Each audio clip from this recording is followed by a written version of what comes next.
Assalamu alaikum. Welcome to the chemistry training in course of biology. Dear student, today our topic of discussion is the osmoregulation. Osmoregulation means is the regulation of the water and solute substances inside the body, inside the cells, inside the organs by the changes that occur in our external environment.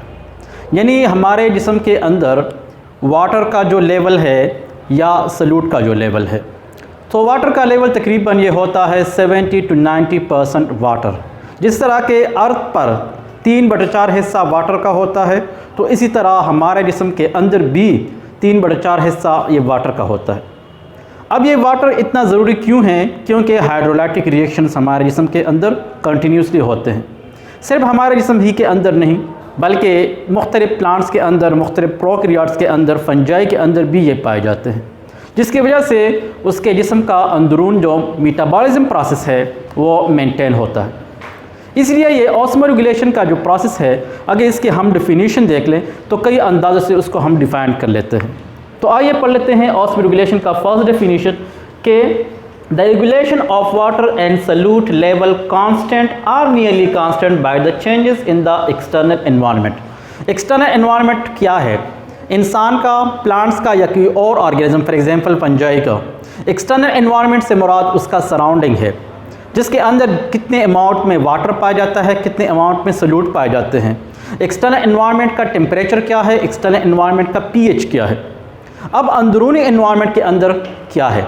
अंदरूनी environment में water का level क्या ये 70 to 90% है, या ये 3/4 हिस्सा है, या सल्यूट का जो लेवल है जिसके अंदर कई ऑर्गेनिक, इनऑर्गेनिक, पोलर और नॉन पोलर सब्सटेंसेस पाए जाते हैं, क्या वो सब्सटेंसेस प्रॉपर हैं या नहीं। अगर ये नहीं है तो बाहर से इसको कैसे कैच किया जाता है, अगर ये एक्सिस में है तो किस तरह जिस्म से इसको निकाला जाता है। तो यही बैलेंस लाने के लिए कि जिस्म में पानी का लेवल बैलेंस हो, जिस्म के अंदर सल्यूट का लेवल बैलेंस हो, ताकि जो मेटाबॉलिज्म का प्रोसेस है वो एक्टिवली हो सके, वो कंप्लीटली और करेक्टली हो सके। इसी वजह से ये ऑस्मोरेगुलेशन का प्रोसेस ये मुख्तलिफ़ ऑर्गेनिज्म में होता है। अब ये मुख्तलिफ़ ऑर्गेनिज्म में मुख्तलिफ़ अंदाज़ों से होता है, जो कि ऑर्गेनिज्म के लिए डिपेंड करता है कि कौन से एनवायरनमेंट में वो पाया जाता है। आया वो पानी में है, आया वो टेरेस्ट्रियल एनवायरनमेंट में है, या वो किसी बरोज़ में पाए जाते हैं, यानी उन्होंने गारे बनाए हुए होते हैं वहाँ पर पाए जाते हैं, या वो डेजर्ट्स में है, या वो हिल्स पर पाया जाता है। तो इसी ऑस्मोरेगुलेशन ही की बुनियाद पर अल्लाह ताला ने मुख्तलिफ़ ऑर्गेनिज्म को मुख्तलिफ़ एनवायरनमेंट में रखा है। अब यहाँ पर देख लीजिए एक दूसरे के the regulation of water and solutes level in the body, cells, organs by osmosis. अब ऑस्मोसिस प्रोसेस यहाँ पर देखिए, ओस्मो मीन ऑस्मोसिस। ऑस्मोसिस एक प्रोसेस है डिफ्यूजन का, कि जब कोई चीज़, कोई लिक्विड, कोई गैस हाई कंसंट्रेशन से लो कंसंट्रेशन की तरफ जाता है by the use of a semi permeable membrane, यानी जो एक सेमी परमिएबल मेम्ब्रेन से पास होकर जाता है, उसको ऑस्मोसिस कहा जाता है। लेकिन यहाँ पर रेगुलेशन का लफ्ज़ लिखा हुआ है। इस रेगुलेशन से मुराद है कि वाटर और सल्यूट का लेवल मेंटेन या रेगुलेट करना। तो यहाँ पर ऑस्मोसिस प्रोसेस के ज़रिए वाटर और सल्यूट का लेवल मेंटेन किया जाता है, उसको कहा जाता है द ऑस्मोरेगुलेटरी प्रोसेस। यहाँ पर देख लीजिए कि it is the control of the gain और loss of water and salts by a cell, organ और बॉडी। अगर एक जिस्म से मुसलसल वाटर निकलता हो, मुसलसल सल्यूट निकलते हों, या मुसलसल वाटर आता हो उस जिस्म को, या उसको साल्ट्स आता हो, ये तो ज़रूरत से ज़्यादा निकलेगा या ज़रूरत से ज़्यादा आता है, लेकिन इसको बैलेंस किए से किया जाता है ताकि ये नॉर्मल अमाउंट में आ जाए और सेल के अंदर अपने एक्टिव फंक्शंस को रेगुलेट कर सके। तो इसी वजह से ये ऑस्मोरेगुलेशन का प्रोसेस अल्लाह ताला ने जिस्म के अंदर रखा है। For example, balance of solute and water level in the blood. हमारे जिस्म के अंदर वाटर का एक ख़ास कंपोजिशन है, हमारे जिस्म के अंदर ब्लड का एक ख़ास कंपोजिशन है। उस ब्लड के अंदर सल्यूट्स भी पाए जाते हैं, उस ब्लड के अंदर वाटर भी मौजूद है। फॉर एग्जांपल, ये हमारा ब्लड है जो तकरीबन 7 लीटर्स पाया जाता है एक नॉर्मल इंसान के जिस्म के अंदर। एवरेज जो अमाउंट है वो 7 लीटर है। अब इसके अंदर क्या है, 70 to 90% ये वाटर पाया जाता है, जबकि इसके अलावा जितना भी सब्सटेंसेस रहता है वो सॉल्यूट्स का है। अब इस सॉल्यूट्स के अंदर पोटाशियम है, सोडियम है, पोलर सब्सटेंसेस हैं, नॉन पोलर सब्सटेंसेस हैं, ऑर्गेनिक है, इनऑर्गेनिक है, इसमें ग्लूकोज है, अमीनो एसिड है, प्रोटीन्स है, इसमें ग्लाइकोजन सब्सटेंसेस, ग्लिसरॉल पाए जाते हैं और उसके साथ साथ हार्मोन्स, एंजाइम्स का भी एक ख़ास मकदार मौजूद है। तो ब्लड एक कंपोजिशन है लेकिन ये सारे जिस्म के अंदर सर्कुलेट करता है। अब ये एक एक सेल को अपने लेवल का हिस्सा खुराक पहुंचाता है, गैसेस पहुंचाते हैं, हार्मोन्स पहुंचाते हैं। ये तब होगा जब इस ब्लड का ऑस्मोरेगुलेशन ये मेंटेन हो। अब इसके लिए जो हमारे जिस्म को ज़रूरत कभी कभार पड़ती है हम पानी की, तो हम ड्रिंक्स करते हैं, हम पानी पीते हैं, हम मुख्तलिफ मशरूबात पीते हैं। लेकिन अगर हमारे जिस्म में एक्सेस अमाउंट में वाटर है तो हमारे जिस्म से ये चीज़ या तो एवापोरेट होता है हीट की शक्ल में, या रिस्पायरेशन से निकल जाता है, या यूरिनेशन के ज़रिए हमारे जिस्म से ये वाटर निकलता है, जिसकी वजह से हमारे इंटरनल जिस्म का ऑस्मोरेगुलेशन वो मेंटेन रहता है।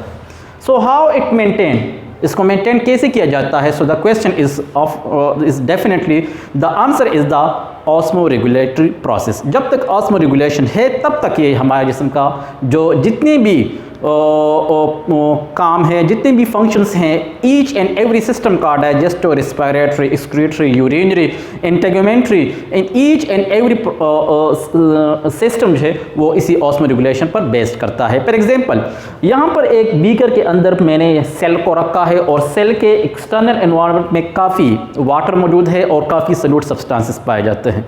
अब अगर इस सेल को ज़रूरत है तो ये बाहर से by the process of osmosis ये लेता है, अगर ज़रूरत नहीं है तो फिर ये नहीं लेता। लेकिन अगर इसके यहाँ एक्सेस अमाउंट में है तो फिर ये अपने जिस्म से इसको बाहर निकाल लेते हैं। अब ये डिपेंड करता है, ये सेल ये अपने एक्सटर्नल एनवायरनमेंट पर डिपेंड करता है। इसका एक्सटर्नल एनवायरनमेंट आइसोटोनिक भी हो सकता है। अगर ना आइसोटोनिक है तो न तो कोई चीज़ सेल से बाहर जाएगा न सेल्स को अंदर आएगा। लेकिन अगर बाहर का एनवायरनमेंट हाइपोटोनिक है यानी लेस कंसंट्रेटेड है तो फिर ये सेल्स को अंदर जाएगा और सेल्स को स्वेलअप करेगा, इसको टर्जेट करेगा, टर्जिडिटी प्रोवाइड करेगा, जिसकी वजह से ये एक्टिव हो जाता है, जिसकी वजह से ये अलर्ट हो जाता है अपने फंक्शंस करने के लिए। ये हो गया कि अगर एक्सटर्नल एनवायरनमेंट एक आइसोटोनिक हो गया या दूसरा हाइपोटोनिक हो गया। अब अगर एक्सटर्नल एनवायरनमेंट हाइपरटोनिक हो जाता है, जिससे मुराद हाई कंसंट्रेटेड हो जाता है, जिसमें सॉल्यूट की मिकदार 80 to 90% होती है, तो फिर क्या होता है?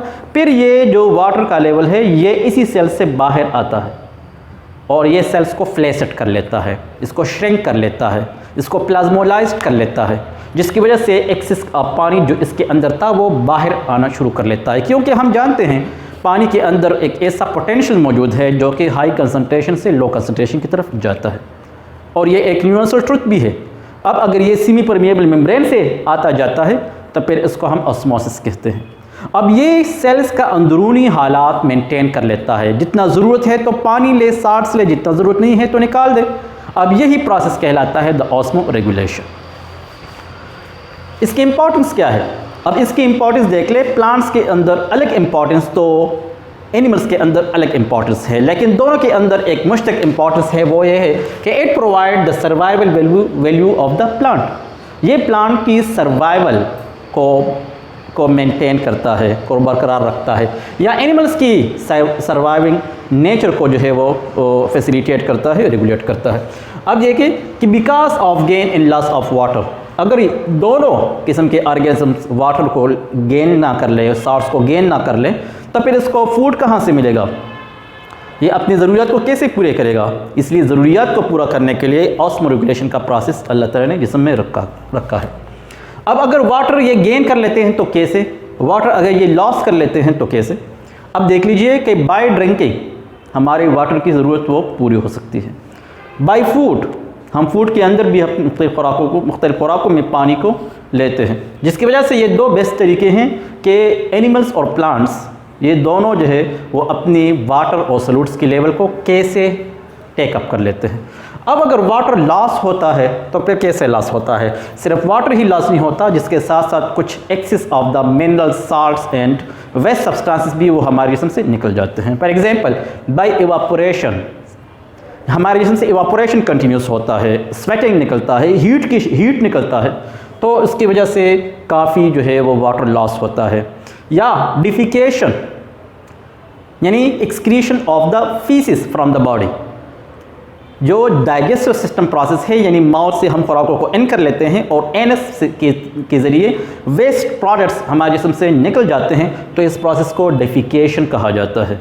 अब डेफिकेशन की वजह से भी फीसिस के अंदर काफ़ी वेस्ट सब्सटेंसेस हैं, वाटर, तो वो हमारे जिस्म से वाटर लॉस उसकी वजह से भी होता है। यूरिनेशन तो डेफिनेटली यूरिन निकलता है तो पानी साथ निकल जाता है। इसी तरह स्वेटिंग प्रोसेस है जो एक्सेस ऑफ साल्ट्स और वाटर को हमारे जिस्म से निकालता है। इसी तरह रेस्पायरेशन के ज़रिए हम सांस लेते हैं और सांस को बाहर एक्सपायरेशन करने के बाद हमारे जिस्म से कई जो वाटर वेपर्स हैं वो निकल आते हैं। तो इसी तरह हमारे जिस्म से जो है वाटर लॉस और वाटर गेन का मैकेनिज़्म वो मेंटेन हो जाता है। अब अगर इसको हम देख लें तो अल्लाह ताला ने मुख्तलिफ ऑर्गेनिज़म्स को मुख्तलिफ इन्वायरमेंट में रखा है on the basis of this osmo regulatory process. Animals भी मुख्तलिफ इन्वायरमेंट में रहते हैं, कोई काफ़ी गर्म इलाकों में रहते हैं, कोई काफ़ी ठंड इलाकों में रहते हैं, कोई मॉडरेट इन्वायरमेंट में रहते हैं। इसी तरह इंसान भी काफ़ी ठंड इलाकों में रहता है, काफ़ी गर्म इन्वायरमेंट में रहता है, या इसी तरह मॉडरेट इन्वायरमेंट में। इसी तरह फंजाई, इसी तरह प्रोटिस्ट, इसी तरह कई माइक्रो ऑर्गेनिजम्स भी। तो classification of plants on the basis of the osmo regulation, अगर हम सिर्फ प्लांट्स की बात कर लें तो प्लांट्स को अल्लाह ताला ने on the basis of osmo regulation 4 different kind of environment में रखा है, जिसमें एक है हाइड्रोपाइट्स, दूसरा है होलोपाइट्स, तीसरा है मीजोपाइट्स, जबकि चौथा है जीरोपाइट्स। ये अल्फाज ज़रा देख लें। हाइड्रो कहते हैं वाटर, यानी वाटरी प्लांट्स, वो प्लांट जो वाटर में कंटिन्यूसली रहते हों। फॉर एग्जांपल हाइड्रिला, सल्सोला, ये वाटर प्लांट्स हैं जो वाटर में अपनी लाइफ गुजार लेते हैं। इसी तरह होलोपाइट्स, होलो कहते हैं सॉल्ट टॉलरेटिंग प्लांट्स, यानी ऐसे प्लांट जो एक हाई अमाउंट ऑफ साल्ट्स को बर्दाश्त कर सकते हों। तो ऐसे plants basically they are the mangroves. अगर कराची के साहिल पर देख ले तो वो मैंग्रोव्स के प्लांट्स आपको नज़र आएंगे, क्योंकि वहाँ पर साल्ट्स की मिकदार काफ़ी है, उस समंदर में भी साल्ट्स की मिकदार काफ़ी है। तो फिर यही टॉलरेटिंग प्लांट्स, इसके जो रूट्स हैं ये बाहर ज़मीन से बाहर की तरफ उभरे हुए नज़र आते हैं। इसके ऊपर छोटे छोटे सुराख होते हैं जिसको न्यूमेटोपोर्स कहा जाता है, जिसकी वजह से ये रिस्पायरेशन बाहर से कर लेते हैं। तो ये बेसिकली द इम्पॉर्टेंट प्लांट है जो कि नॉर्मली होलोपाइट्स कहलाते हैं। मीजोपाइट्स मॉडरेट प्लांट्स, यानी नॉर्मल टेम्परेचर पर पाए जाते हैं, जहाँ पर तकरीबन 25 डिग्री सेंटीग्रेड से लेकर 40 डिग्री सेंटीग्रेड का टेम्परेचर पाया जाता हो। तो वहाँ पर जितने प्लांट्स रहते हों, जितने एनिमल्स रहते हों, तो ठीक है वो मॉडरेट एनवायरनमेंट वाले ऑर्गेनिजम्स कहलाते हैं। लेकिन जहाँ तक प्लांट्स की बात हो रही है तो ये कहलाते हैं मीजोपाइट्स। For example different vegetable, different fruits, apples, या इस तरह मैंगोस, इस तरह वेजिटेबल्स के कई फार्मर्स के तमाम वेजिटेबल्स ये मीजोपाइट्स ही हैं। इसी तरह जीरोपाइट्स मीन डेजर्टेड एनवायरनमेंट पे रहने वाले प्लांट्स, जहाँ पर टेम्परेचर अबाव 45-50 डिग्री सेंटीग्रेड का होता है। तो वहाँ पर फॉर एग्जांपल यहाँ पर उसके एडॉप्टेशन होते हैं कि ये अपने जिस्म के अंदर वाटर को कंजर्व कर लेते हैं, ये साल्ट्स को अपने यहाँ स्टोर कर लेते हैं। फॉर एग्जांपल कैक्टस है, ओपनशिया है। यहाँ पर हमने ऑस्मो रेगुलेशन को जनरली पढ़ लिया। उसके बाद हम पढ़ेंगे कि what are the kinds of the osmo regulation. तो ऑस्मो रेगुलेशन के कई काइंड्स हैं, आप यहाँ पर मैं लिखा हुआ है कि काइंड्स ऑफ ऑस्मो रेगुलेशन, यानी ऑस्मो कन्फर्मर्स क्या होते हैं, ऑस्मो रेगुलेटर्स क्या होते हैं, फ्रेश वाटर ऑर्गेनिजम्स क्या है, मेरीन वाटर ऑर्गेनिजम्स क्या है, टेरेस्ट्रियल एनवायरनमेंट में रहने वाले ऑर्गेनिजम्स कौन कौन से हैं, ये भी हमारा अलग लेक्चर होगा। इसलिए आज के लेक्चर के अंदर यही काफ़ी है कि what is the osmo regulation, और उसके अलावा different kind of plants on the basis of the osmo regulation. उम्मीद है कि आज के लेक्चर को आप बेहतर समझे होंगे। इंशाल्लाह नेक्स्ट वीडियो में हम काइंड्स ऑफ ऑस्मो रेगुलेशन पढ़ेंगे, इसलिए हमारे साथ रहिएगा। Thank you.